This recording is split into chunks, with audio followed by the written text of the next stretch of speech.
Нұрлан Байділда деген кім, қандай позицияда? Солай болып қалды, енді өмірде солай болып қалды. Мен тендермен айналыстым да. Мен адамдардың пікіріне онша қарай бермеймін. Мен жалпы енді өзім реформа жасағым келді. Заказчиктермен сөйлесіп жатыр. Заказчиктер папаңды шақыр дейді. Тендер дегеніміз біріншіден ол не? Ол бюджеттің ақшасы. Көп адамдар ойлайды, бюджет дегеніміз Астанада тұрған бір здание. Ішінде ақша жатыр деп. Ішінде көп ақша. Ол бітпейді да. Кейде мен таңғаламын, кейбір адамдарға сұрақ қояды да, Нұрлан, сен басқа нәрсемен айналыспайсың ба дейді да. Тендер, енді жалпы тендермен айналысқанда 5 жыл өте жақсы срок. Қалай өттіңіз бұдан жалпы? Білем, бүкіл әлем, Қазақстан ғана емес, прям Блумбергтің өзі. Адам ашулы кезде, немесе қатты қуанған кезде кішкене басы кетіп қалады. Ол айтпайтын нәрселерді айтып жібереді. Әр жаман затта да бір плюстар болады дейді. Сіз қандай осыдан сабақ алдыңыз? Все. Қош келдіңіз. Біріншіден рахмет, келгеніңізге келісіп. Жаңа өзіңіз айтқандай, бірінші рет қазақша ютубта Нұрлан Байділда ағамыз. Ең бірінші позициямен келісіп алсақ, статус қандай бүгін? Нұрлан аға инфобизнесмен ба, тендерщик ба, кәсіпкер ма? Немесе инвестор ма? Нұрлан Байділда деген кім, қандай позицияда? Ең біріншіден енді Нұрлан Байділда адам ретінде шығар. Адам ретінде, кейіннен негізі өзіме кәсіпкерлік образы жақын. Бұл айтқанда инфобизнесмен дейміз ғой. Инфобизнес ол бизнестің түрі. Сондықтан да инфобизнесті бір бизнестен ажыратып қарамаған дұрыс шығар. Значит, қазіргі проект ол Tender First, Қазіргі проект, негізгі проект Tender First, басты проект. Қысқаша айтып өте аламыз, ол туралы цифралармен, оборотын, қанша адам оқып жатыр, ай сайын келетін? Енді негізгі Tender First'ің жалпы образы сол инфобизнес қой. Негізі оның алдында мен компанияларым тендермен қатысқан, тендерге қатыстық. Бір негізгі бағытымыз сол тендерлерге қатысып, тендерлерді ұтып, әртүрлі осыдан Tender First'қа дейін шамамен сол 10 миллиардқа жуықтай сол не болған шығар, именно тендерлер бойынша. Бірақ енді ол кезде біз жаңағы пиарды қажет еткен жоқпыз, маркетингті қажет еткен жоқпыз, өйткені ол тендер дегеніміз лот, тыныш отыра бересің. Сондықтан осы істі оқытуға шыққан кезде біз арнайы компания аштық, Tender First деп, Tender First. Сондықтан да Tender First сол бірінші кезекте сол жаңағы оқыту, инфобизнес дейміз ғой, негізгі бағыты. Қосымша тағы да сонымен жүретін бағыт бар, инвестиция. Яғни енді тендерді оқып үйренген адам, тендерді ұтып үйренген адам. Оборотқа ақша керек? Иә, тендерді ұтып алды, ары қарай енді мені қайдан ақша алам деп отырған адамдарға инвестиция жасау. Енді көп жағдайда емес, енді кейде айтып жатады, сендер көп аласыңдар деп, 70-30 деген үлеспен жасаймыз. 70% үлестің таза табысының біздікі, 30%-ын партнерға ұсынамыз. Яғни негізгі осы екі бағыт. Қосымша бағыттар бар. Қазір Tender First'ың жанынан шығып жатқан, Қытайдан логистиканы қосып жатырмыз. Складирование деген болады Қытайда. Осындай бағыттар бар қосымша. Бірақ негізгі сол ең бірінші басталатын сол бетіндегі нәрсе сол бизнес. Тендерді үйрету. Плюс ішіне Китаймен жұмыс істеу. Негізінде енді біздің ақша табатын продуктілеріміз, ақша табатын нүктелеріміз ол әртүрлі ғой. Логистикада да ақша табамыз, ақша төлемнен де ақша табамыз, товарды сатудан да ақша табамыз. Бірақ басталатын есігі сол нәрсеге. Біз өзіміздің сол бөлек продуктыларымызды сату үшін адамдарды үйретеміз сол тендерге, сол іс-кәсіпке. Ол іс-кәсіпті үйреніп алғаннан кейін, бірінші рет бір ақша төлегеннен кейін, әрі қарай жаңағы негізгі нелерді қолдануға. Өз аудиториямызды өзіміз дайындап аламыз дейсіз. Енді мысалға негізінде енді солай болып қалды, енді өмірде солай болып қалды. Мен тендермен айналыстым да. Ал тендер өте жабық жүйе да. Тендер жабық жүйе. Сосын негізгі жақсы білетін нәрсем тендер болғаннан кейін, осы нәрсені адамдарға үйретіп, әрі қарай енді сол үйренген адамдардың әрі қарай қызметін жасап. LTV продлевать, и бізге өзіңізге уже создыра бересіз мүмкін иә негізгі жақсы алдағы қойған мақсаттар сол негізгі продуктылардың үлесін көбейту жаңағы инфобизнестен бөлек. Және қосып айтатыным инфобизнестен негізі ұялмау керек. Кейбір адамдар ұялып жатады. Инфобизнес бір жаман бірдеңе сияқты ше. Не керісінше мен инфобизнесті жалпы ұстаздық қой ол. Мәселе ұстаздық емес, ол адамның көзін ашуға бағытталған бизнес қой. Егер де мысалға Қытайдан тасымалдау жай ғана тасымалдау болса, бұл жерде адамдардың көзін ашамыз да. Біреулердің көзі ашылып жатады, біреудің көзі ашылмай жатады мысалға да. Бірақ не дегенмен де мен өзім жалпы былай айтқанда орысша айтады ғой, вообще горжусь тем, что мен осы бизнесім ағартушылық саласында болғандығына. Оңай шаруа емес, бірақ осы оңай емес нәрсені қазір дамытып жатырмыз. Сондықтан да мен ойлаймын, көп адамдар жаңағы ұялады, өздері жаңа инфобизнестің несінен емес, инфобизнесті өздері жаман деп есептегеннен емес, басқа адамдардың ойынан да. Мен жалпы өзімнің енді білмеймін, мінезім, мен адамдардың пікіріне онша қарай бермеймін. Керісінше біреу мысалға бала кезімнен сондай қалыптасқан, біреу бір нәрсені дұрыс емес десе, сол нәрсені дұрыс қылғым келіп тұр. Керісінше жасап па? Білмеймін мен не екенін, сондай бір нем бар. ТФ қашан басталды? ТФ басталған уақытта негізі 2015 жылы құрылды ғой, ең бірінші топ болып шықты. Бірақ ол кезде ТФ деп аты ТФ болған жоқ. Management Technology деген компания болатын. Сол тендермен айналысатын компания. Бір бағыт шықты, обучение деген. Сол жақтан шықты. Кейін ол бағытта біз енді көбінесе сол тендермен айналысып жатқан адамдарды үйрететінбіз. Тендердің өзін. Действующий тендер. Действующийларға арман қарай. Действующий тендер. Келесі деңгейге көтер. Соларды үйрететінбіз. Үйретіп жүрдік та. Бірақ жалпы ой болып жүрген осы қиын бір тендер, жабық қиын нәрсені былай массаға шығаруға бола ма екен деп. Сондай ойлар болып жүрді. 2015 өзі госзакупка цифровой болды ма сайт арқылы? Әрине. Ол 2010-нан басталды ғой. Шамамен 2010-нан басталды. 2015-те біз уже оқып жаттық. Вот мысалы қазіргі инфобизнеске кіріп жатқандар түсінуге болады да. Қазір тренд болып кетті, там тез ақша тапқысы келеді, сол мақсатта кіретіндер көп та. Ол кезде мысалы кіруге не себеп болды? 2015-те инфобизнес жоқ қой Қазақстанда былай қарағанда. Ол кезде әлі ешқандай танымаған. Основная причина. Қайсынан басталды? Основной причина енді мен жалпы енді өзім реформа жасағым келді. Баста сондай бір не болды, қызық ой болды, идея болды. Осы жабық, айтқанда консервативті бизнес қой тендер деген. Өте жабық нәрсе, өте қиын нәрсе. Осы нәрсені жалпы халыққа, қарапайым халыққа жеткізуге бола ма екен деген бір ой болды да, сол нәрсені жасағым келді. Негізгі идея осыдан шықты. Жасай аламын ба, жасай аламын ба көрейін деп. Бірақ соңынан керісінше бұл оказывается халықтарға қызық нәрсе екен да. Оларға түсіндіре бастадым, көбісі келе бастады. Алғашқы жаңа кейстер пайда болды. Ең бірінші кейсім сол 15 жасар, 16 жасар бала болды. Ең біріншісі ме? Иә, тендерді ұтып алып, жаңағы шина. Заказчиктермен сөйлесіп жатыр, заказчиктер папаңды шақыр дейді. Сол кезде басында бірдеңе болды. Болады екен. Именно вот Нұрлан, сіз БМ-ді өткенсіз ғой бұрында. Сол әсер етті ма осы инфобизнесқа кіруге? Ол әсер етті, әрине. Әсер етті. Олар әсер еткені қандай жағынан көмектесті? Плюстары, минустары былай. Ол бірақ жабылған компания қазір. Бизнес молысының енді біріншіден ол үлгі ретінде көрсетті да. Әрине ол плюстары бар, минустары бар да. Мысалға, мен өзім жалпы минустарды айтқанын ұнатпаймын. Плюстары негізі аз болған жоқ. Көп адамдардың көзін ашты. Жеке келсем. Олар енді сол инфобизнесте үлгі көрсетті да. Осындай бір нәрседен масштабный жасауға болады деген сияқты. Сондықтан да әрине оларға да қарап мен түсіндім, негізі болады екен ғой деп. Неге осы енді олардікі енді бизнесте болды, менікі тендерде болды, неге осы тендерден де жасап көрмеспін деген қосымша ойлар да болды. негізі қазір уже тендер десе уже сразу Нұрлан Байділла деген ойға келеді ғой. Тем более қазір мен білетін айналыс адамдардың көбісі сізде оқып шыққан да. Еще олар өздері оқып алып қайтадан үйретіп жатқандар бар уже андай.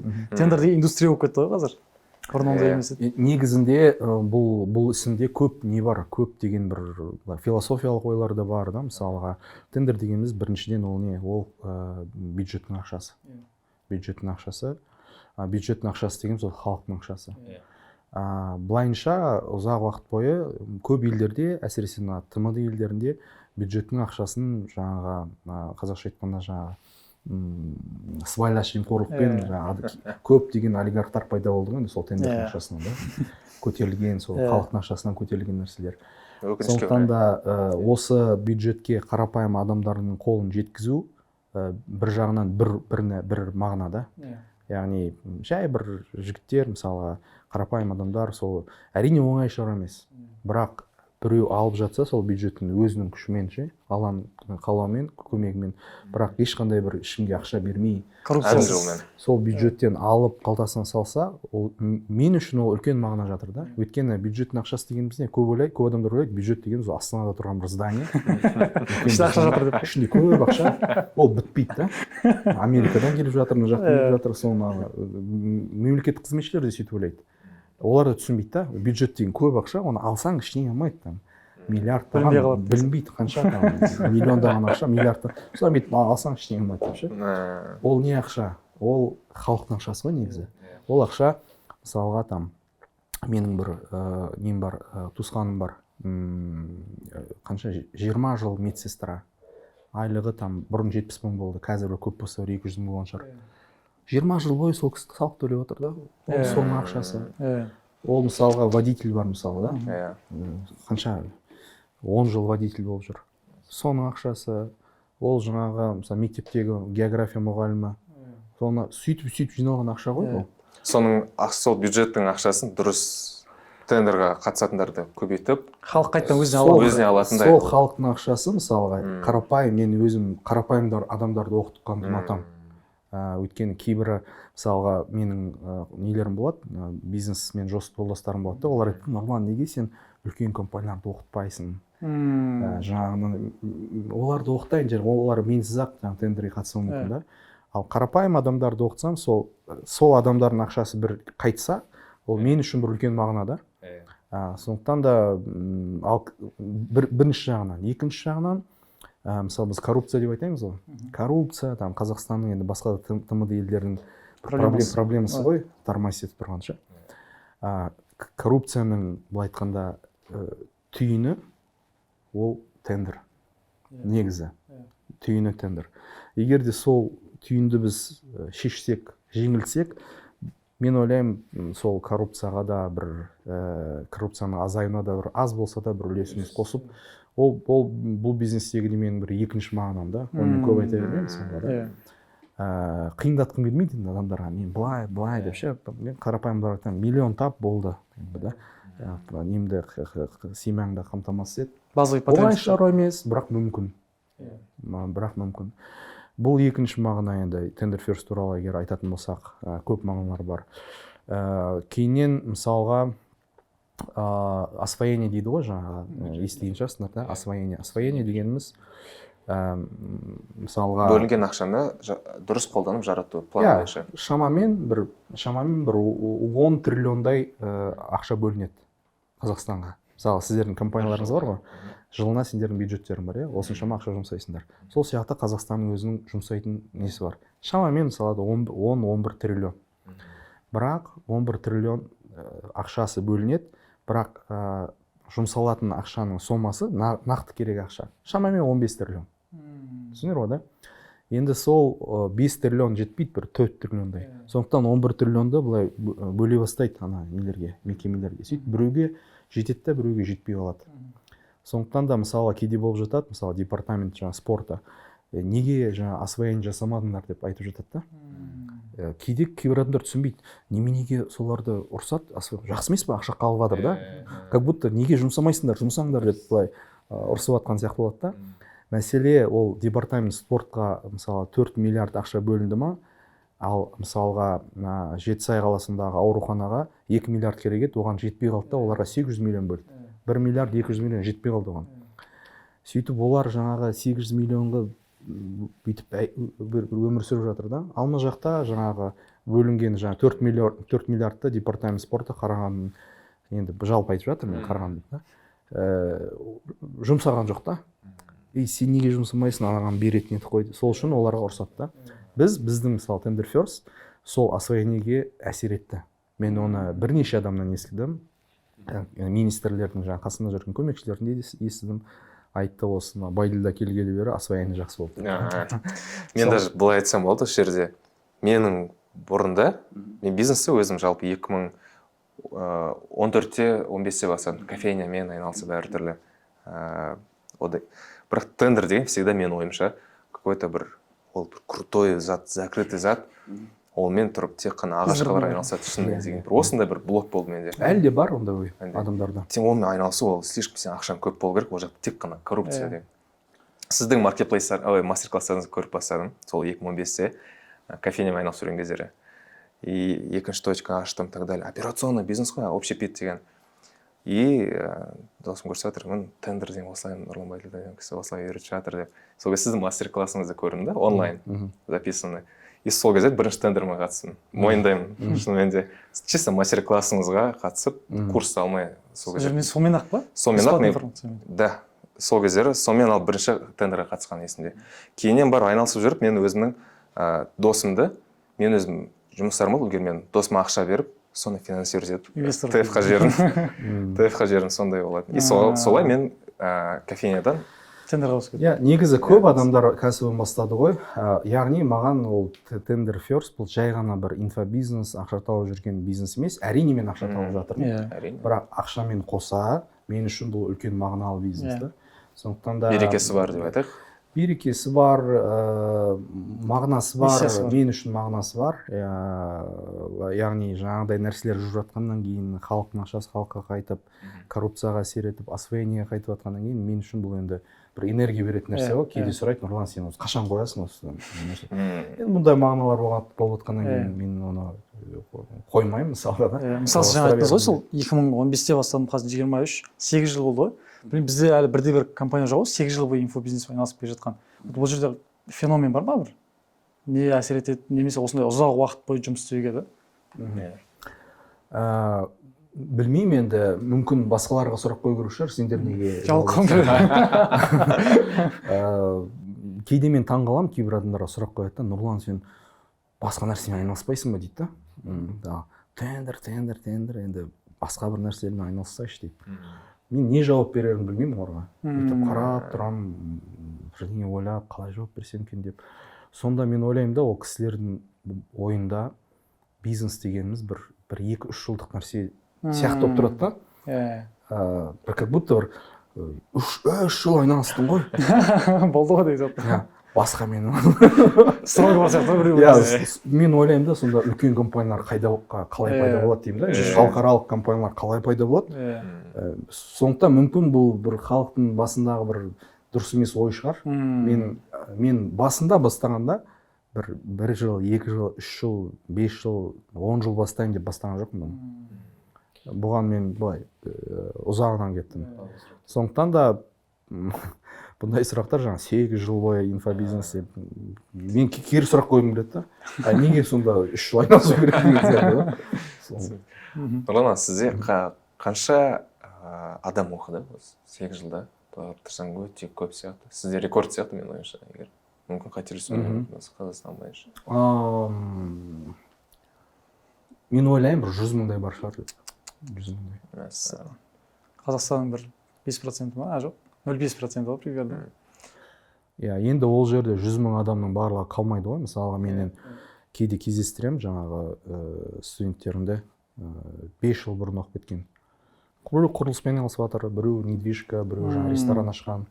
Элементарно мен сияқты, мысалы, тендерді бастап, содан старт алып, тендерге бастағалы, мен Китайды үйрендім. Китайды үйреніп, мен мысалы Амазонды түсіндім. Амазонды түсініп, қазақстанский маркетплейс СНГ-ны түсініп кеттім. Бәрі. Тендер жалпы былай айтқанда расшивка ғой, адамда былай бизнеске дайындайды. Шығар былай расшивка жасайды да. Адам соны көп нәрсе бұрын қорқып жүрген нәрселерден қорықпай қалады. сосын әртүрлі нишаны көресің иә да? бірнеше ақша бір сом ақшаны табады да кейін өздері бір басқа бизнеске көшіп кетеді. енді әркім өзінің жолын таңдайды Иә, мысалға да біреу енді негізінде мойындау керек, бизнес былай постоянно жұмыс істеп тұруың керексің да сен. Былай айтқанда спортсменсің ба, сен күнде тренировкада болуың керексің. Бизнесте сондай нәрсе былай расслабон жасауға болмайды. Сондықтан кейбір адамдар былай айтқанда расслабон жасағысы келетін шығар. Сосын тапқан ақшаларын алады да ойлайды ғой енді. Балида жатамын деп ойлайды ғой ақша Енді таппай. лучше осыдан бір здание алып қоя салайыншы. Квартира алып тастайын. Иә, ақша біз аренда жасап жүре берейінші деп ше мысалы. Енді ол да нормально. Ол да болады. Сол. Біреудің типі келмеуі мүмкін да, үнемі бизнеспен айналысуға. Кейбір бар да, нағыз слабойын жүре беретін көп ақша енді таппайды. тіптен мысалы кім Геннадий Головкиннің өзі мысалы бокспен ұзақ айналысқан адам ғой. Оның да енді уақыт өте енді ол тренировка бара бермейді ғой. Сол сияқты бизнеспен басында жасайды. Енді менің ойымша жалпы тендермен айналысқанда 5 жыл өте жақсы срок. 3 жылда жақсы срок. 3 жыл айналысады, мысалға да, ақша табады. 3 жылдағы айналысқан жігіттер уже миллиард оборотқа шығып жатыр. Менікі 2 жыл болды. Менікі 2 жыл болды. 2 жыл болды ма? 2 жыл айналысып, Амазонға көшіп кеттім. Амазонға көшіп кеттің, иә. Сол сияқты, бірақ менің нем, бұл тендер, бұл бизнеске апарар бұл үлкен жол негізі. Мықты құрал. Құрал, жеңіл вход та, жеңіл вход. Өте келсем, 100%. Жаңа өзіңіз айтты ғой, 100 мың адам деп, ол 100 мың адам ішінде жаңағыдай өзіңіз айтқандай бәрі айналысып кеткен жоқ. И ол жерде хейттер де болған сияқты да, бәрібір болады ғой, ол продукт ешқашан идеальный болмайды, ешқашан 100% халыққа ұнамайды да. Сондай хейттермен қалай жұмыс істейсіздер, немесе қалай қабылдаңыз, мысалы басында қиын болмай ма? Инфобизнес мысалы көбісі жаман деп ойлайтын себебі сол секілді. Негізінде мен мүмкін жеке өзімнің тұлғамдағы бір қасиеттерге байланысты шығар. Менің бір нем, мен де кейде ойланамын, неге мен осы как бы кейбір адамдар неге содан қорқып жатады, мен неге онша қорықпаймын. Хейт болғанда бір қатты бір көңілім түспейді. Мысалға, неге өйткені мен өзім жекем сондай бір нем бар, қасиетім бар, көпшіліктің пікірінен қорықпаймын. Көпшіліктің пікірінен қорықпаймын. Білмеймін неге екенін, мен осы нәрсені бірнеше рет зерттедім, бір психологиялық бір себеп бар сияқты. Бала кезімде бір болған нәрсе да. Мүмкін, да, оны білмеймін, әлі толық түсіне бермеймін, бірақ қараймын, көп адамдар көпшіліктен қорқады. Мысалға, бір 100 адам десе, өзінің пікірінен қайта салады да. Мен жаңағы жалпы көпшілікті бір күш деп есептемеймін, пікірін. Егер де мен сұрақ қоямын, бұлардың айтып тұрғаны рас па?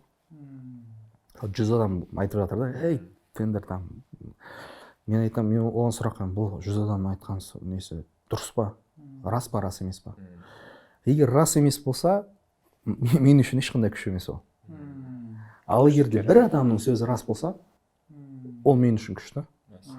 Сондықтан да мен бұл жерде қоятын критериім бұл шындық па, шындық емес па? Байқағаным, көп адамдар шындық болсын, өтірік болсын, бір 100 адам айтса, соған қоя салады екен да, әй, болды мен. Ой, мен инфобизнесмен емеспін деп шығады. Білмеймін енді негізі. Мүмкін енді осы қасиет менде бар. Сондықтан да біреу мысалға қанша 100 адам болсын, 1000 адам болсын, 100 мың адам болсын, бірдеңе деп бір нәрсені айтып тұрса, мен бірақ қана сұрақ қойып айтып тұрғанда рас па, рас емес па? Бірақ рас па, рас емес па, талдаймын, өте былай айтқанда глубоко кетемін. Егер де соңында рас емес болып тұрса, немесе мынандай нәрсенің мынандай рас, мынандай асыры сілтеушілік болса, мен әр нәрсені өзінің орнына қоямын да, сөйтіп айтамын. Сондықтан да білмеймін енді, бұл жерде сол негізгі сұрақ сондай болады. Болып жатады, біреулердікі рас болып жатады. Шынымен де қателескен жерлеріміз бар. Ол кезде мен айтамын, қателестік, жігіттер ренжімеңдер. Давай, шешейік мәселені. И шешуге тырысамыз. Шешіп, одан да риза қылуға тырысамыз. Кейбір адамдар, мысалы, асыра сілтеп жатады. Енді көп адамдардың мындай бір ойлары бар да, бұл бизнесмен, атақты бизнесмен, бұның слабый жері, жаңағы не, хейт типа, и манипуляция деген бар да. сол манипуляция жағынан қазір мен ктк шақырамын Иә, қазір мен иә. блогерларды шақырамын короче да бір дұрыстап сөйлеспейді да бірден сразу Манипуляция и жасайды. манипуляция Мәссаған. блин манипуляция басталса болды мен как бы вообще кері жұмыс істей бастаймын біреу мені бір манипулировать етіп былай алып келетін мен вообще как бы қол қозғалмаймын да шындықпен нәрсе алу керек айту керек былай сондықтан да бұл хейтта енді былай 100% алсақ бір менің жалпы талдауым бойынша асып кетсе бір 30-35% шын болды шын болған кездеріміз болды оны біз шешіп те жатырмыз шығамыз да қалған 70%-ның бір примерно ғой енді 30% жаңағы манипуляция жесткая манипуляция Мәссаған. а қалған 30%-ның жартылай шын жартылай өтірік как бы жартылай шын жартылай өтірік да сол енді бұл жерде енді как бы мен ойлаймын сол хейт мәселесі мен өзім жеке өзімнің сондай бір алланың қалауымен болып қалған қасиетім бар сол әсерімен мен оны бір Күшті қасиет екен. Стержень ғой былай айтқанда стержень болу керек. мүмкін мен ойлаймын енді мен жалпы бала кезімде көп жаңағы басқа біреулердің пікірі үшін кішкене не қылған кездерім болды да Өзгерген ба? жоқ Қырсыққан.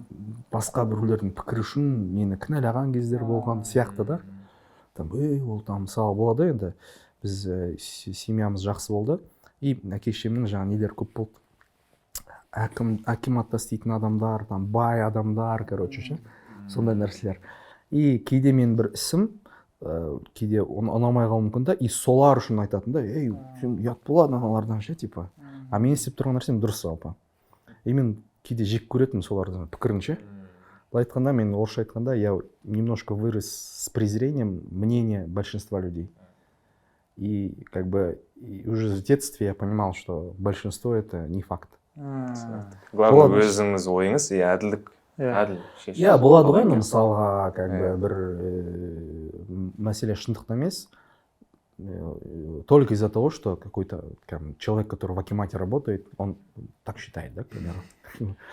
И я вот видел, көріп өстім да сондай нәрселерді. Мен енді әке шешем жақсы адамдар, өте мен ешқашан да қарсы шыққан емеспін оларға. Бірақ примерно түсініп тұрдым да енді былай айтқанда. Түсінікті. Ну, Нұрлан, сіздің мүмкін сол нәрсе әсер еткен шығар. Бала кезімде көп нәрсені көрдім. Бірақ енді мен өте ерке өскен адаммын. Үйде ең соңғы бала. Ерке өскеннен кейін де кішкене еркіндік болған, өз-өзіме сенімдік былай кішкене жоғары болған шығар. Сондай нәрселер де бар енді. Керемет. И осы сіздің қасиеттеріңіз Франкты да көтеруге көмектескен сияқты. Вован Лексусты. Мүмкін. Мүмкін. Вован Лексус деген мен тура сол кездері есімде. Мен сол жаңалықты оқыдым. Қалай былай жер шарының екі жеріне бөлек қалай бір-бірімен байланысты деген сияқты. И осы жайлы сізден сұрағым келді. Былай көрермендер түсінбеуі мүмкін. Ол кездері Венесуэла қателеспесем, Венесуэлада там бір екі оппозиция болды, Мадуро и тағы екінші бір действующий лидер. Екеуі билікке таласып жүрген. Екі жақты екі ел, екі держава финансировать етіп жүрген. И бір кездері Bloomberg бах етіп Нұрлан Байділда финансирует деп шықты. Немесе керісінше Нұрлан Байділданы сол Венесуэладан финансирует деп. Мен шокпын. И біраз уақыттан кейін Лексус и Вован деген пранкерлік жігіттер, олар жасай саған екен. Просто айта саған выброс, и соң Bloomberg жазған. Осы туралы сіз қалай жалпы ойыңыз? Қалай өттіңіз бұдан жалпы? Блин, бүкіл әлем Қазақстан ғана емес, прям Bloombergтің өзі. Сізге жазғаннан кейін бұндай испытаниеден өту негізінде прям күшті стержень пайда болатын сияқты адамдар. Я енді былай айтқанда бірінші реакцияңыз қандай болды соны айтыңызшы. менің өмірімде болған бір өте бір сондай басқа сиымсыз бір оқиғалардың бірі ғой. Басқа сиымсыз оқиғалардың бірі. Қалай естідіңіз, қалай оқыдыңыз соны? Енді мен таңертең тұрдым. Таңертең тұрсам, мен таныстарым бар, солар уже жазып жатыр екен. Нұрлан там как бы Bloomberg'тен осындай статья шықты. Что это такое? Ашып жатырмын уже сол оқыдым. Енді ағылшын тіліне жазылған. Енді бастап кезде енді түсініксіз не болды, бір абсурд мысалы, абсурд. Түспа бүгін ба деген сияқты.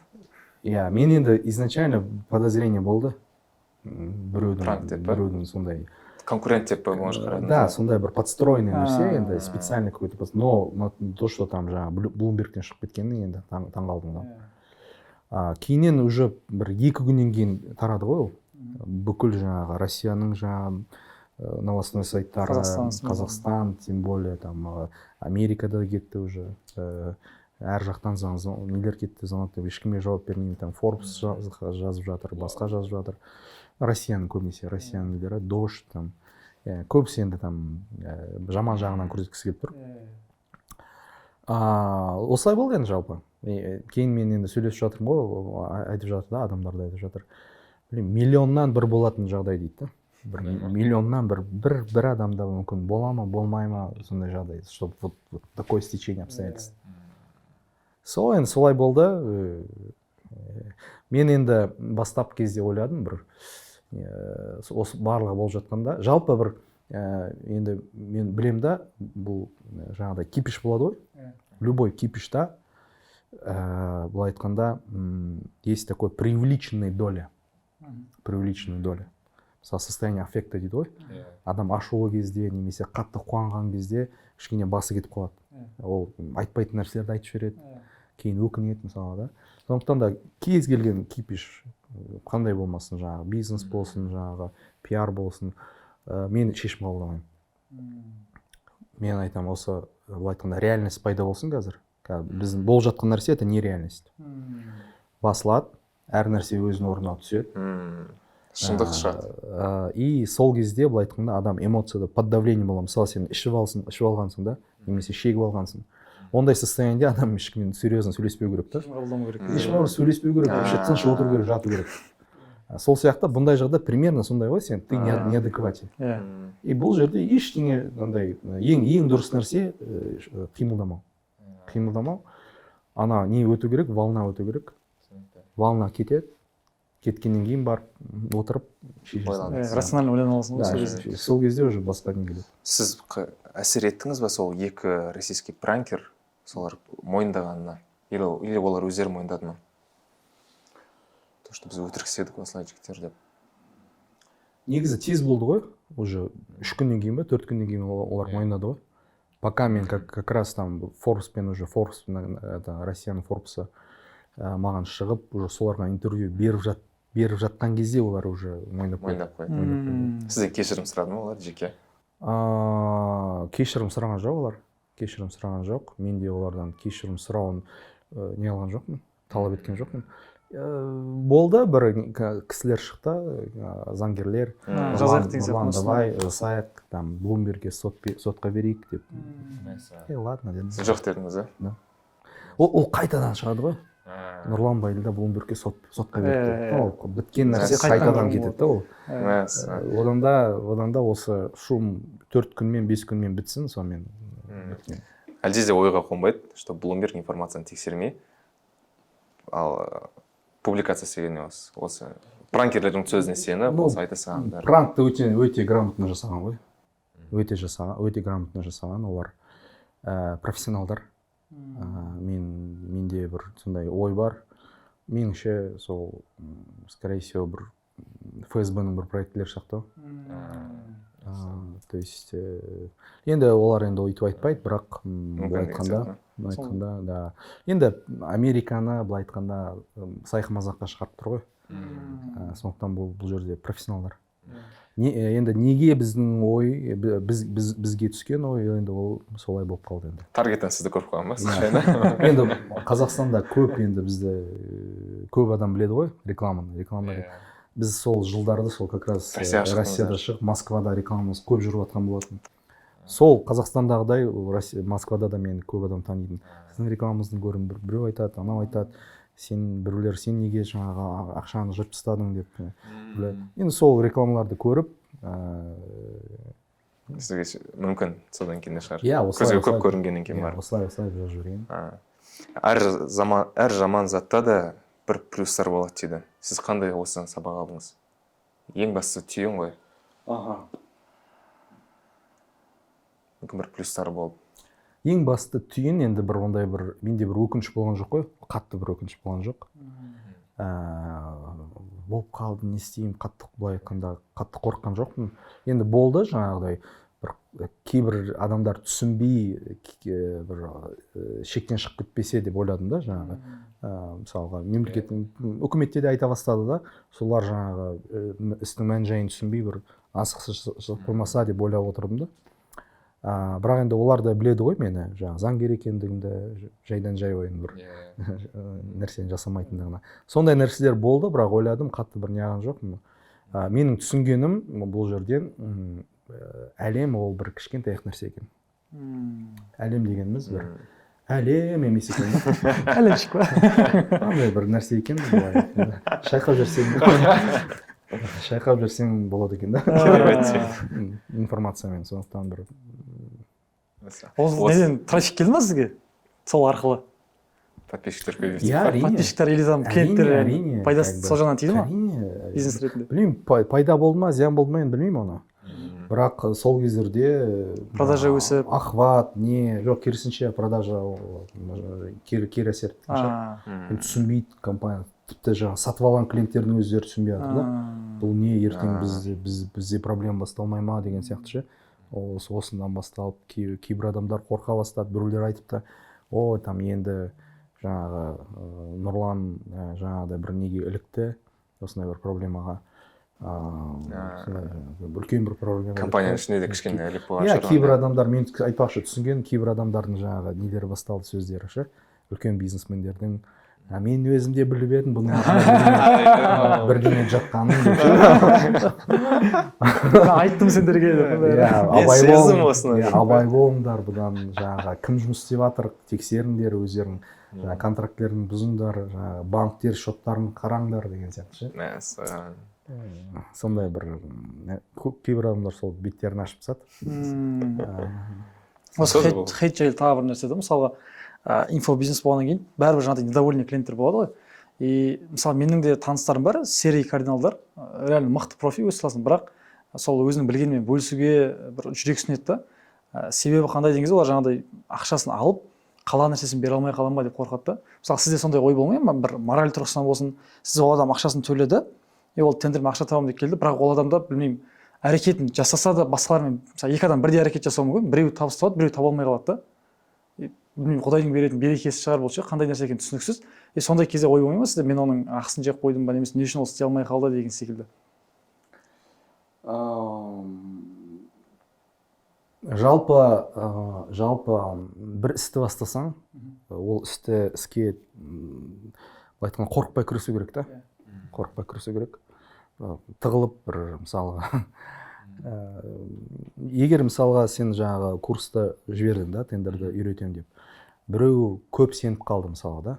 Қатты сеніп қалып, мысалға, қазір кнопканы басып жіберсем қазір ақша түседі екен деп ше. Сондай оймен келді мысалға. Сондай оймен келді. Сөйтіп, ол жасай алмай қалды да. Жасай алмай қалды, результатын ала алмай қалды. Әр адамның эпизоды бөлек қаралады. Айтқанда мынандай ереже бар ғой. Орысша айтқанда частное не отменяет общее. Яғни жалпы және жеке деген бар ғой. Жеке нәрсе жалпы нәрсені теріске шығармайды. Жалпы нәрсе жеке нәрсені теріске шығару мүмкін. Сондықтан да әрбір адамның несі, айтқан несі, жаңағы сөзі, претензиясы бөлек-бөлек қаралады. Ол обобщать етуге болмайды ол нәрсені.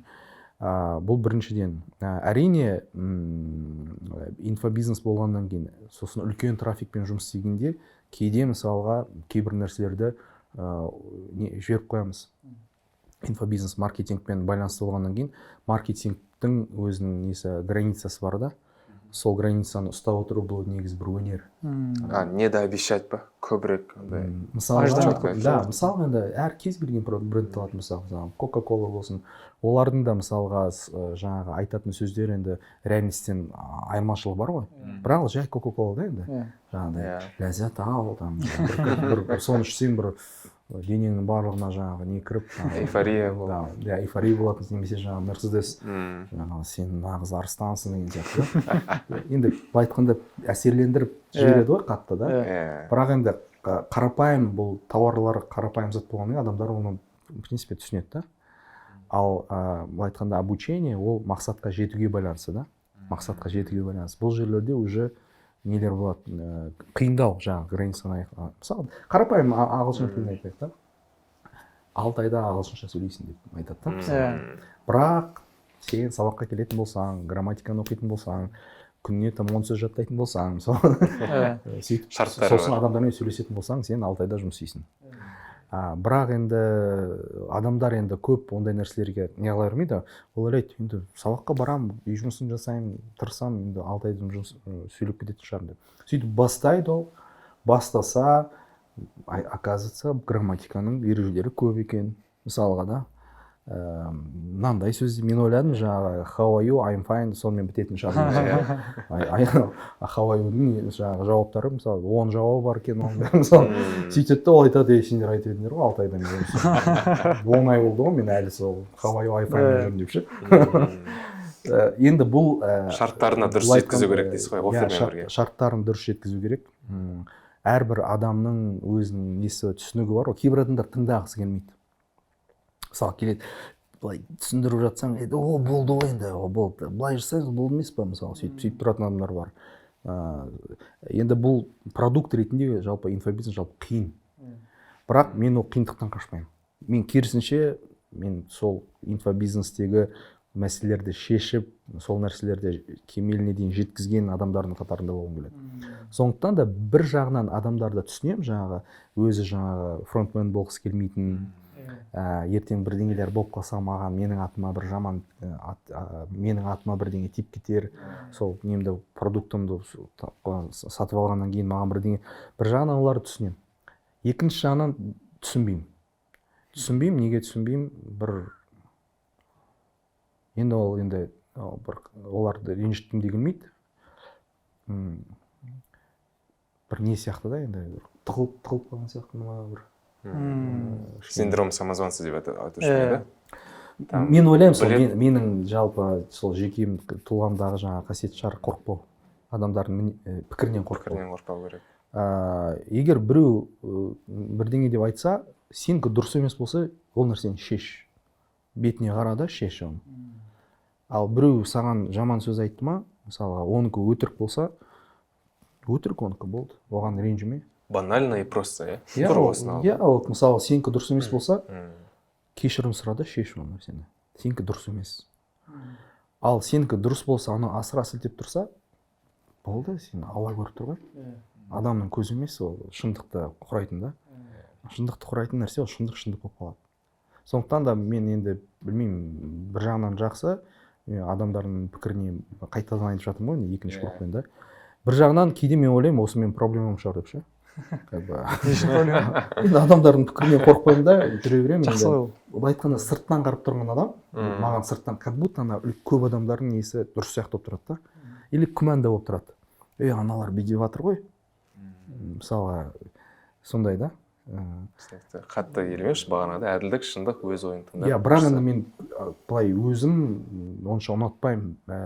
Мен өзімдікі дұрыс болса, басқа біреу дұрыс емес деп тұрса, соның пікірі үшін бүйтіп дәлелдеп ақталғанды ұнатпаймын. Окей деп қоя саламын. Кейде соған провокация жасаймын. Өз-өзіңіз. Мысалы біреу жазады ғой, там бұл лохотрон дейді ғой мысалы. Лохотрон деп комментарий жасалады мысалы. Қайдан біліп қойдың? Болды енді жабайын компания деді. Кешір. Кешіріңіз, Шерлок Холмс, бәрін біліп қойдыңыз. Сен қандай? Қой жігіттер, жабайық. Ол да түсінбейтін. Сөйтіп қарайды. Айтқанда өзім стилім бар. Біреулер түсініп жатады, біреулер сол бір стиль болғаннан кейін кей жағдайда адамдар мені түсінбей жатады. Нұрлан Байділданың ең үлкен ақшалай потерясы қандай болды? Шамамен $1,300,000 болды. Жоғалтқан. Ол разом болған зат па? Жоқ, инвестициядан болған. Адамдарға жаңа инвестиция жасау арқылы. Тендердағы ма? Негізгі сол Tenderfirst'ың алғашқы Tenderfirst'ың проблема шығу себебі осыдан болды ғой. бір уақыттарда біз кәсіби разрыв болды дейсіз ба сонда? кәсіби разрыв болғанда бізде енді инфобизнестен мен бір трафик немесе бір қатты бір проблемалар болған жоқ, оны қазір байқап отырмын да. Неге мысалы сол кезде бір әлсіреп қалды? Бұл 2020-да болды ма? 2018-де, 19-да, 2019-да болды.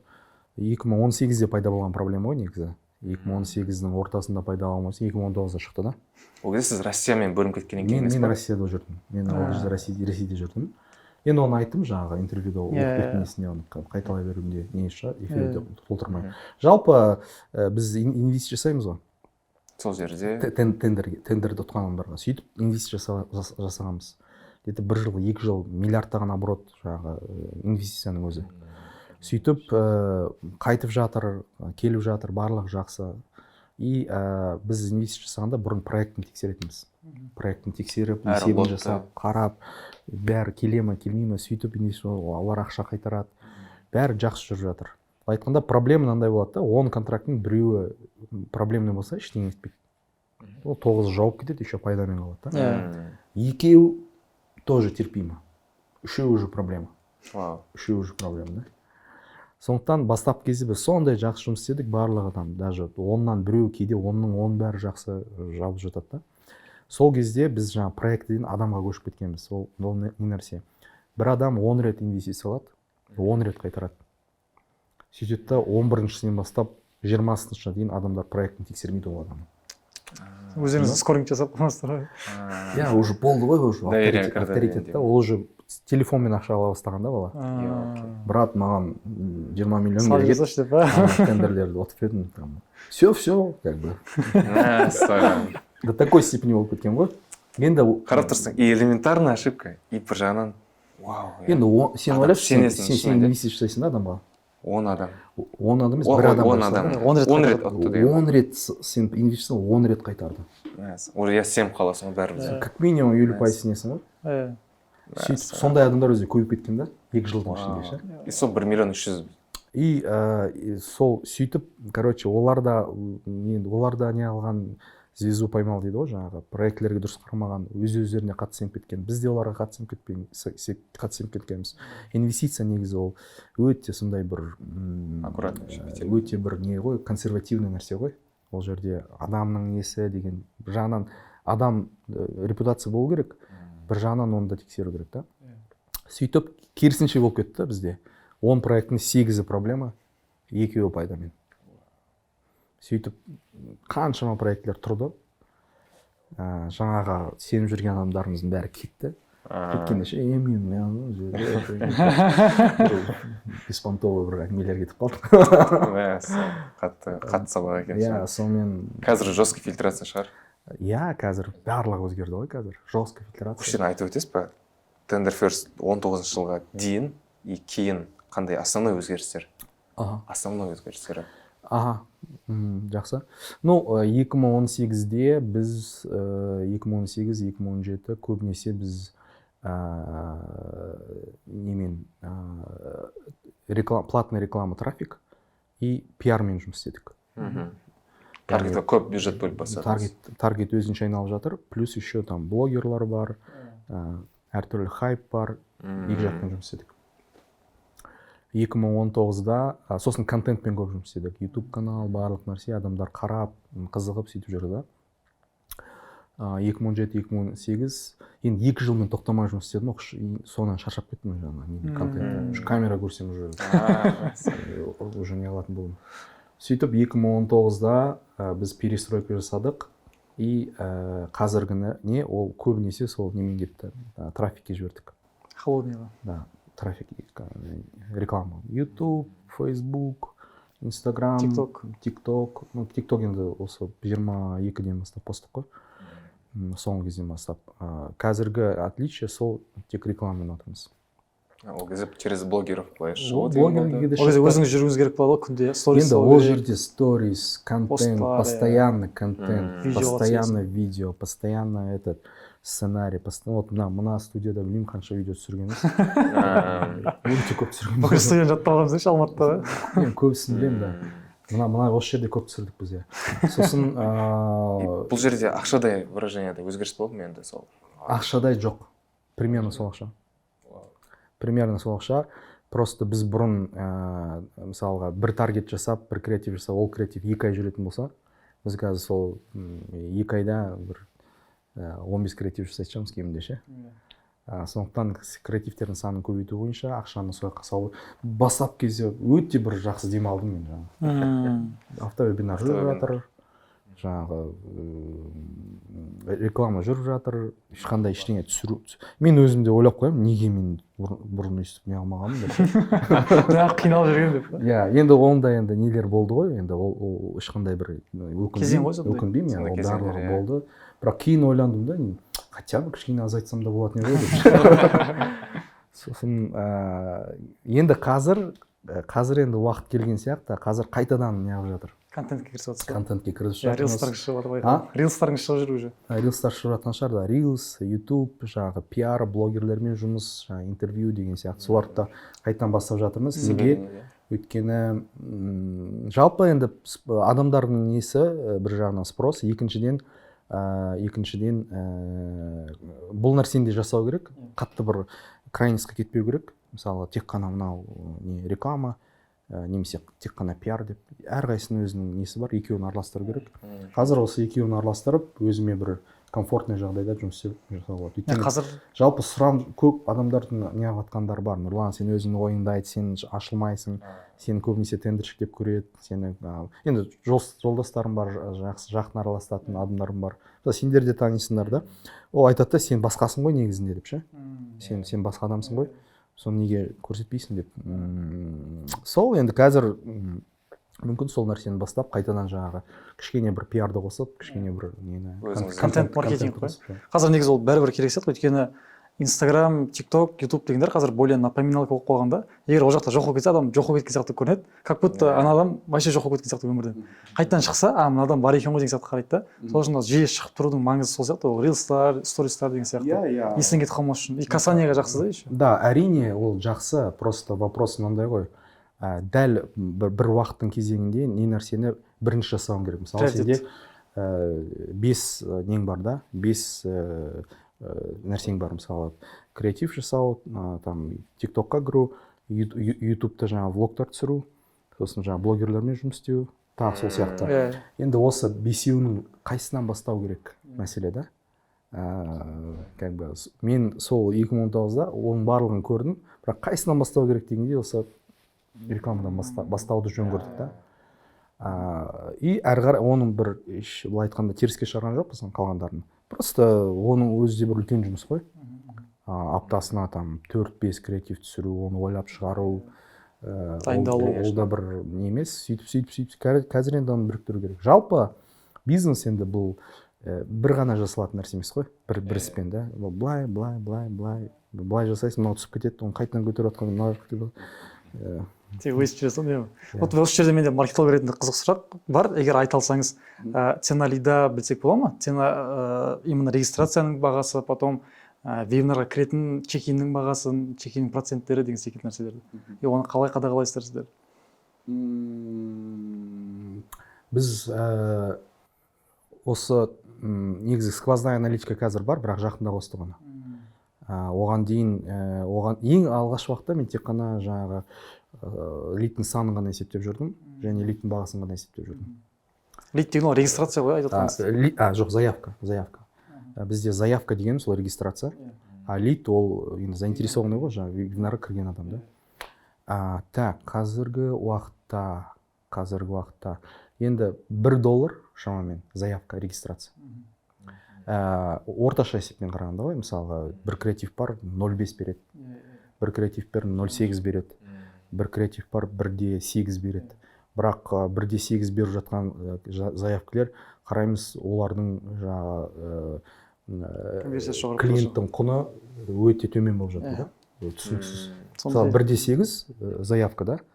Ал сквознойды қарасаң, именно сол рекламный неден жаңағы креативтен түскен заявкілер және сатып алғанның саны конверсиясы өте жоғары, клиенттің бағасы төмен болып тұр да. Сол бұл жерде менің ойымша қазір жалпы заявканың құны еш нәрсені айтпайды. қазіргі нәрсе ол жаңағы клиенттің құны. Стоимость клиента дейді. Да, стоимость клиента, да. Өйткені бізде прагматикте тоже солай болған. Басында жүрген кезде лидтің бағасы нереально қымбат болатын, басқа инфобизнестерге қарағанда бізге там 5 есе қымбат болатын да.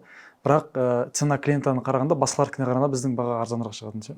Сондықтан бұл жерде сол көбісі лидтің бағасын қарап, не кажется, лидтер өте болады. Жалпы енді қазір байқайтыным, өте жиі байқайтыным, адамдар бір трендпен және де бір мәніне көп көңіл бөлмей шаблонмен жұмыс істейді да.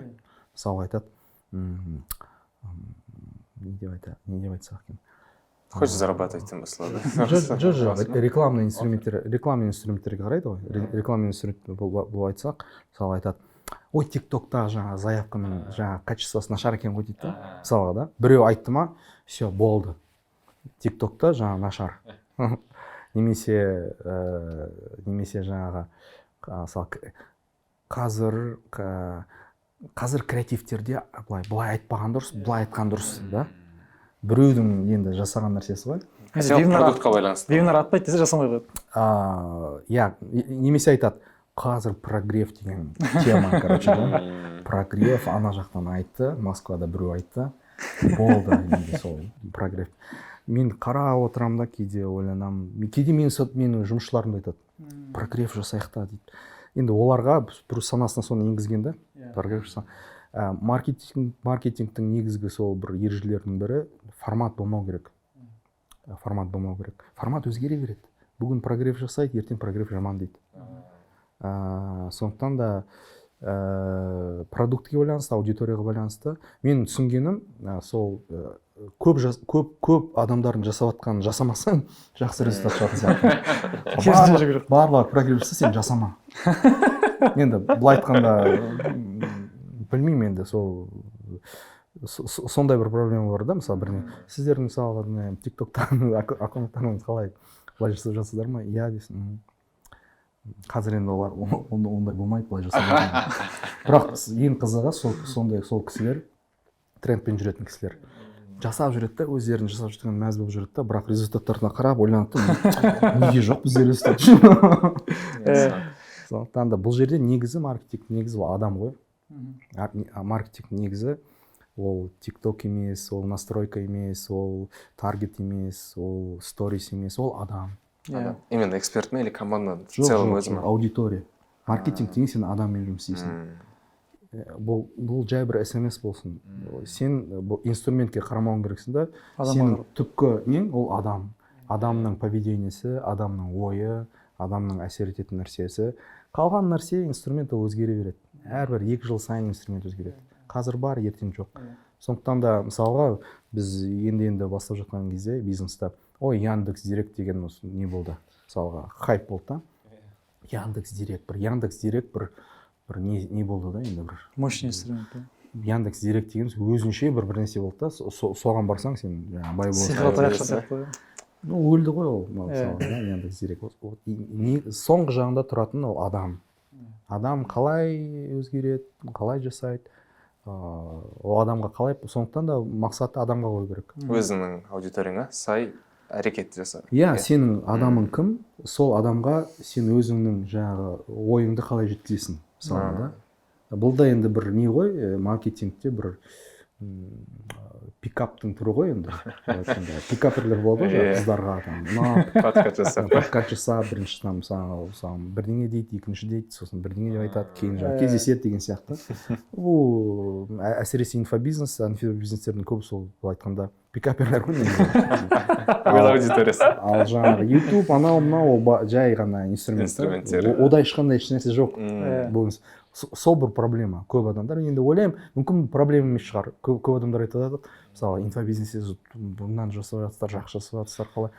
Мүмкін көбісі адамдар сол жаңағы формаға жабысып болатын шығар. Формаға жабысып қалады. Ол да жақсы форма керек. Міндетті түрде керек. Бір-бірін теріске шығармау керек. Бірақ негізгі нәрсе маркетингтің түбінде адам жатыр. Кім адамды түсінеді, кім адаммен жұмыс істей алады, сол дұрыс жасайды. Қазір адам туралы әңгіме шықты ғой. Сіздерге енді жаңа айтыңыз ғой, 100 мың адам оқыды деп ше. Тендер деген сразу андай көп ақша тауып кететін жер. Мысалы, келді сразу 5 миллионның там тендерден ұтып алуы мүмкін, 2 миллион тендерден ұтып алуы мүмкін. Сол жерде адамдардың мышлениесі деген нәрсе маңызды ма шынымен де? ол адам Әрине. ол ақшаға дайын болу керек Әрине, немесе әрине. өзіңізде де ондай болды ма мысалы сіз келіп Әрине. сразу көп тауып кеткен кездерде? Әрине. Мен қазір ойлап жатырмын да, кімге мысалы бір адамның қолынан тендер келіп жатады, бір адамның қолынан келмей жатады ше. Екеуінде де екі аяқ, екі қол. Құрал бірдей беріледі, ақпарат бірдей. Бірдей Иә. бас, екеуі де жаңағы бір қатты бір ақылды емес, қатты бір жаңағы не дейміз, жаңағы ақымақ емес, бір орташа сондай адамдар да. Бірақ біреудің қолынан келіп жатады, біреудің қолынан келмей жатады. Бұл жерде менің жалпы түсінгенім негізгі себеп, неге біреуде болады, неге де біреу болмайды. Енді біріншіден ол енді Алланың беретіні ғой. Алла тағала біреуге беретін болса, сол нәрсені жеңілдетіп қояды да. Ол онсыз да бар. Бірақ бір себептерінің бірі жаңағы адамның ішкі жаңағы психологиясында, мышлениясында. Мысалға, екі адамға бірдей үйретемін да. Былай тендерді іздейсің, былай поставщикті іздейсің.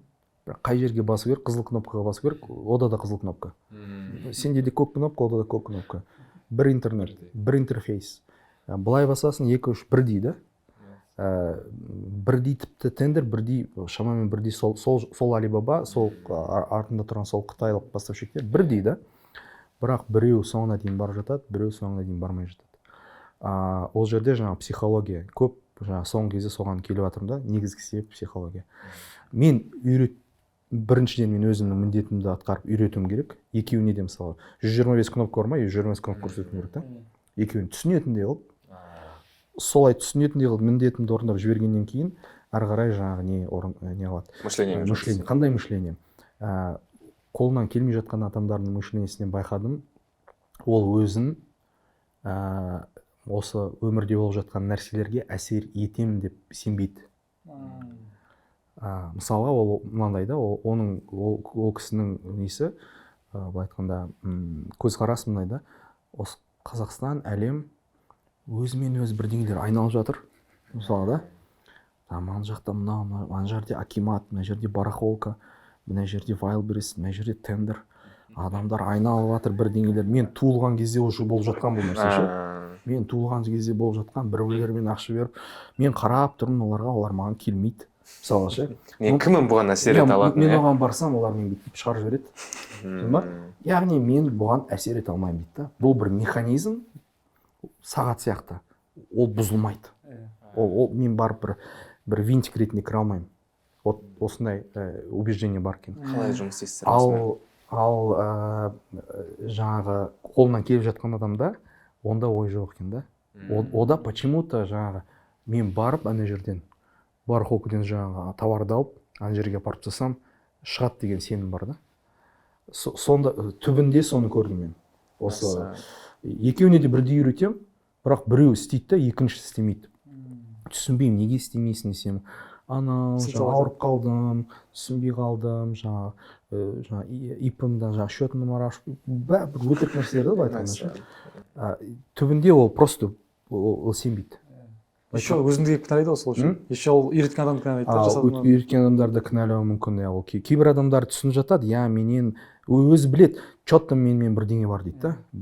Че-то бірдеңе бар, мен туылғанда бірдеңе болған сияқты менімен дейді да. Әлі сол бірдеңе бар, түсінбей жүрмін деген сияқты. Сондай нәрселер. Ана адамда сол. Бұл жерде енді ол адамдармен жұмыс істеу керек. Мен әлі де жұмыс істеп жатқан жоқпын. Мен психолог емеспін. Сол ғой. Мен психолог емеспін. Мен тіптен айтамын, жігіттер өздерің бастарыңдағы нәрселерін шешіңдер. Мен сендерге не істеу керек, соны көрсетемін. Методика. Үй салу керек болса, үй сол каждый кірпішіне дейін көрсетемін сендерге. Қастарында жүремін, бірге тасимыз. Бірақ әрі қарай сосын жаңа мотивация деген нәрсе бар. Кейбір адамдар өзінің мақсатын әлі түсінбеген. Мысалға, екі студент бар, біреуден сұраймын, сенің мақсатың қандай деймін. Ол менің мақсатым 10 миллион табу дейді. Сосын, не үшін 10 миллион керек деймін да? Не үшін? Айта алмайды. Жалпы енді 10 миллион болса жақсы ғой дейді да. Көрер жыл тапқасы деп. 10 миллион жатса күшті емес па дейді да, ол стап шотында жатады дейді да. Сосын екіншісінен сұраймын, ол да айтты 10 миллион дейді да. Сенің мақсатың 10 миллион. Не үшін 10 миллион десем, жер алуым керек дейді да. Жер не үшін керек десем, квартираға сатып үй саламын дейді да. И сол жұмыс істейді ана бала. Ана бала мақсаты нақты да. Артефакт. Нақты бір себеп бар. И қарайсың, сол жұмыс істеп жатады. Ал анаған қарасаң, енді ол былай нәрсе негізі көп нәрсе сенімге байланысты. Біріншісі адам рынокқа сену керек. Осы тендерден ақша табуға болады деген сенім болу керек та. Егер де сенбейтін болса, қой жұмыс істемейді, болмайды, күмәнданса ол болмайды. Біріншіден рынокқа сену керек. Рынокқа сенгеннен кейін өзіне сену керек. Мен осы рынокта мен бірдеңе істей аламын. Маған үйретіп жүрсе, мен барып мен не істеймін деген. Екіншісі. Үшіншісі, сол рынокта қалай жұмыс істеу керек екендігін үйрену керек. Деталь, фишка барлық. Ол менің міндетім. Ол адамды ше. Осы екеуі болса, мен міндетімді орындасам. Бірақ бұл да жеткіліксіз. Адамдар бар, рынокқа сенеді, өзіне сенеді, үйренді. Бізден үйренді. Төртінші, дисциплина жоқ. Ең бастысы. Дисциплина жоқ. Бәрі бар, отырады да, бір орында отыра алмайды. Азаннан кешке шейін жұмыс істеп жүреді, ананы қарайсың да. Тоқтамайды. Кейбір адамдар бар, біздің офиста жүреді. Азаннан кешке шейін.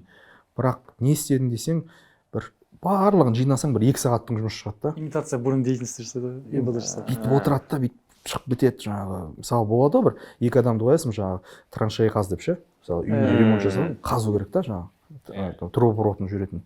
2 адамды қойсаң, біреуі бүйтіп 1 сағат қазады да. Демалады. Ал біреуі бір шұқылайды, одан су ішіп келеді, 2 келе шұқылайды, темекі шегеді барып ше.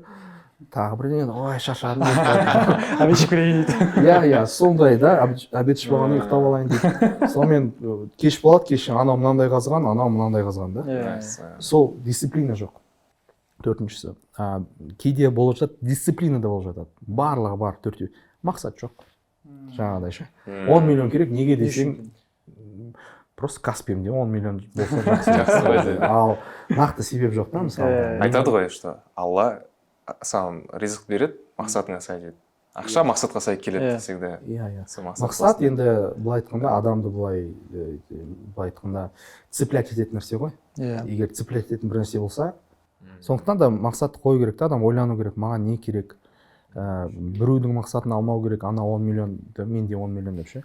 Мүмкін оның мақсаты мысалға басқа нәрсе шығар. Мүмкін оның мақсаты айталық, оның мақсаты енді әртүрлі мақсаттар бар ғой. Оның мақсаты әпкесіне үй алып беру керек шығар. Мысалға да. Егер де сол шынымен де сол жаңа бір қиындалып жүрген бір туған әпкем бар еді, соған алып беру деп бір уже цеплять етсе, ол жұмыс істейді. Егер осы төртеуі болса. Сондықтан да негізгі түп нәрсе бұл результат, ақша табу, бұл оңай шаруа емес. Бұл жерде біздің усилиіміз бар. Адамның өзінің жеке қасиеті бар. Сосын жұмыс істеу бар. Осы барлығы біріксе, иншалла бірдеңе шығады. Әрине, Алла берем десе бере салады. Кейбір адамдар бар, бір заявка беріп ұтып алған адамдар бар. Білмейді, қалай ұтып алғанын ше, түсінбей отырады. Мен түсінбеймін, қалай ұтып алдым. Бере салған да. Сондықтан да енді әрине ол жаңа кейде адамдар айтып жатады, мен жұмыс істейтін болсам, сонда Алладан результат Алладан дегенді қалай түсінемін деп жатады адамдар. Мен бәрін істеп жатырмын, мынаны көрсетемін. Сонда Алла Тағала жеңілдетіп қояды да біреуге бірісіне. 50 дегенмен келісесіз ба? 50% үйрететін адамнан результат, 50% студенттен деген жауапкершілік. Или басқаша ойлайсыз ба пропорция? За результат ответственность. Енді бұл жерде адамға байланысты. Егер де адам слабый болса, үйрететін адамға 70% көшіп кетуі мүмкін. Кейде кейбіреулерге психолог болып кетесің. Сен жаңағы түсіндіріп болсын ше, отырып, былай. Мұңын тыңдайсың. Енді ол айтады, мен бүйтейін деп едім. Мысалы бір кісілер келді, мен жаңағы әскери қызметкермін, жұмыс істеймін, жаңағы осындай почти что скоро полковник боламын деп отырғандар бар да. Енді осы жұмысымды тастап тендермен айналысуға қазір отпускымен жұмыс істеп жатырмын. Мен анаған көмектесу керек та енді қазір. Кішкене тупить еткен кезде өзіңнің шеңберінен шығып кетіп айту керексің да. Сен басыңда не бар, айтшы деп ше. Бірақ енді мен ол міндетім емес та жаңағы психолог болу. Бірақ кейде соларға көп не жатасың. Бірақ жалпы адам егер өзімен жұмыс істейтін адам болса, результат болады. Сондықтан да бұл инфобизнес, соның ішінде үлкен жай ғана ағылшын тілін үйрену емес, ақша мәселесінде адам өте көп жұмыс істеу керек өзімен. Өйткені бұл результат иншалла адамның қолынан келеді ол нәрсе. Болады. Бірақ жұмыс істеу керек та. Нұрлан Байділда қандай курстар өтеді? И курстар Өзім. өтеді ме? Иә. Осындай опытный, тәжірибелі кәсіпкер қандай курстар өтеді? Қалай вложение жасайды өзіне? Қандай сферада? Енді өкінішке орай курстарды көп өтпеймін мен. Менің бір проблемам. Уақыт та жетпейді, сосын мен негізі көп өтпеймін курстар. Білімді қайдан аласыз? Білімді ең күшті курстар енді негізі істеп жатқан жұмысым ғой. Ең күшті былай айтқанда зерттеу, неге бұлай болып жатыр, неге бұлай болмай. Менің нем сол шындықты жақсы көремін. Сол шындықты табу үшін бизнесте көп ар жағынан, бер жағынан былай қараймын да, сол жерден көп нәрсе үйренемін. Әрине, бұл мүмкін бір курстарды оқысам тезірек үйренермін да. Бірақ енді көп нәрсе жаңағы материалдарды көп оқимын интернетте. Былай айтқанда нақты нәрселерді ше. Кейде көп нәрсені бір бизнестің кітаптарынан емес, жай бір мысалы әдеби кітаптардан тауып жатасың мысалға да. Сондықтан да негізінен енді мен өзімді көп зерттеймін. Адам ретінде мүмкін сол болар. Мынандай тағы сұрақ бір қызық. Жұмыс істемей 1 миллион теңге табу ма, или жұмыс істеп 3 миллион теңге табу ма? Қандай философиясыз? Менде ма? Иә. Адам қай кезеңде тұр соған байланысты. Егер де адам жас болса, жұмыс істеп 3 миллион тапсын. Ал егер де адам уже ақшасын тапқан, жинаған адам болса, онда мүмкін демалып сол 1 миллион тапқан дұрыс шығар. Мысалға да енді жастарға негізі, жастарда өте не бар да, жаңағы сондай кезең бар да, көбірек жұмыс істеу керек. 30-ға дейін деп па? 30-ға дейін мұсын. Енді негізі 30 уже кетіп қалған сияқты уже. 25-ін уже кешсе сияқты. Кешіп қалыпсыз. 25-ін уже кеш сияқты. 17, 18, 19, 20, 21, 22. Вот 21, 22, 23 уже все. 23 уже сен уже кетіп баратсың. 22 граница, скорее всего. 23-те болсаңдар, все, жігіттер кеттіңдер.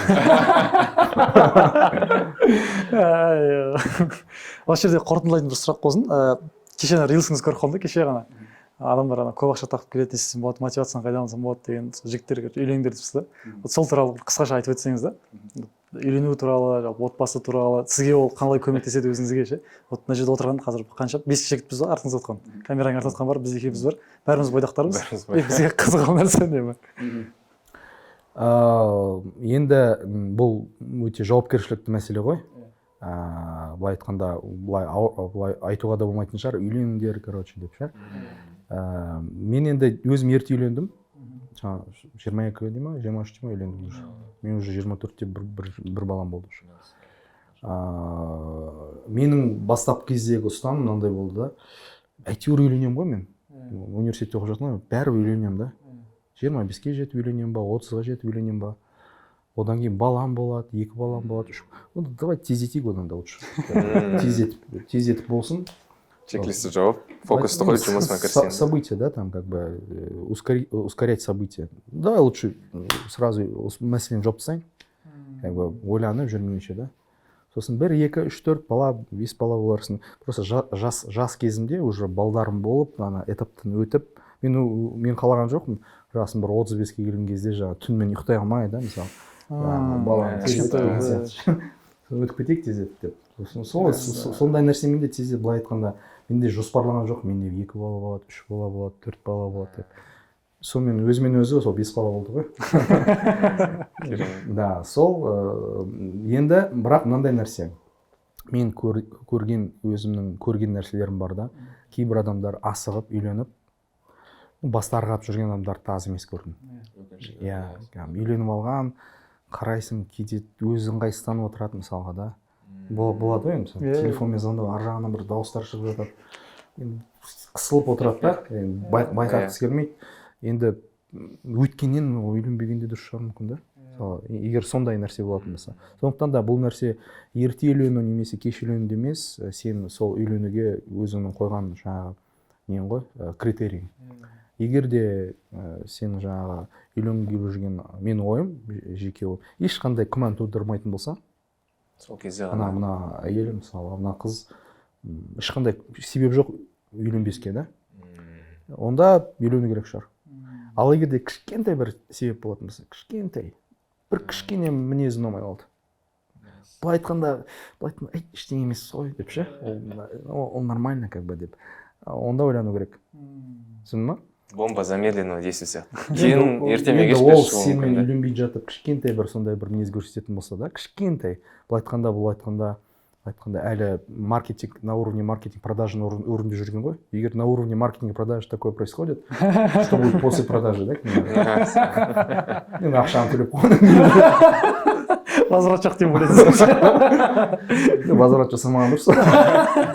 Сондықтан енді менің ойым сондай, кішкене бір не болса, бірдеңе шықпалса, жарайды ол. Мен түсінгенім көп жаңа танитын адамдар көп емес негізі. В основном сол әй деген нәрседен шыққан сияқты да. Кейін ше. Сондықтан да бәрін на берегу обсуждать деген сияқты ол. Да, егер не қылып жатсың, араласып жатсың, бәрі жақсы, ешқандай күмән жоқ. Былай да, әртүрлі жағдайлар болды ше. Тогда, наверное, не надо тянуть. Байдақтардың құлағына ал егер де кішкене бірдеңе не қылып қалды ма, бірақ ондай іздеуге де болмайды да, әдейі ше. Кейбір паранойялар болады ғой там. Таңдаған тазға жолы деген ба? Енді жоқ, ол да дұрыс емес шығар енді. Былай айтқанда қиындатып жіберетін адамдар болады ғой. Қиындатып жіберетін, анау ертең өйтетін болса ше. Бұл нәрсе енді әртүрлі. Мен кейбір ғалымдарды көрдім, мысалға үйленбеген ғалымдарды да көрдім да. Өзін жаңағы ғылымға жұмсаған адамдар. Ол әркімнің өзінің жолы. Таңдауы. Мен жол видеода айтқаным просто мотивация мәселесін кейде адамдар сұрайды да, қалай сен мотивация іздейсің, не істейсің. Мотивация ондай бір іздейтіндей не жоқ. Үйленсең өзі келеді. Мен просто көп жағдайда физикалық түрде ғана шаршап қаламын. Физикалық түрде былай идеологический нәрселер көбінесе менде жаңа физикалық түрге байланысты. Физикалық шаршап қаламын, демалып аласың, болды, мысалға да. Все, көп рахмет. Уақыт бөлгеніңізге. Біздің аудиторияға бір сыйлық қалай жасаймыз ба? Сыйлық жоқ енді. Правила бойынша берейік. Бір шынымен де бүгінгі интервью необычный болған сияқты. Біріншіден, как минимум, қазақша өтті. Нұрлан аға қазақша білетіне, күшті сөйлейтіне көзім жетті бәрінде. И ойын ашық айта алады. Қазақша күшті. Енді тек қана бизнес жайлы емес, даже үйленуге дейін айттық. Енді бір, может быть, Нұрлан аға қоятын сұрақтарыңыз бола ма, мықты комментарий ма, солай давайте кішкене біздің осылай. Достар, жақсы комментарийларды көп жазыңыздар. Жамандарды көп жазбаңыздар. Қалжыңдай, мен өздеріңіз білесіздер ғой. Бірақ енді мен өзім пікірімді айттым ғой, мен шындыққа қараймын. Сондықтан қандай бірдеңе беру керек па? Бізде неге сондай қылып жасап жатқанбыз, сізге деген ойламаппыз оны. Алдында мысалы Озон Просветер ол өзінің офисына шақырып көрсетемін дегенде айтты. Менімен бір кездесу дегенде болды. Енді менің негізгі мәселем сол тендермен Қытай ғой мәселе. Сол тендермен Қытайды үйренгісі келген адамдарға не тендер, не Қытайдың бір жаңағы новичоктарға арналған бір онлайн оқуын берейін.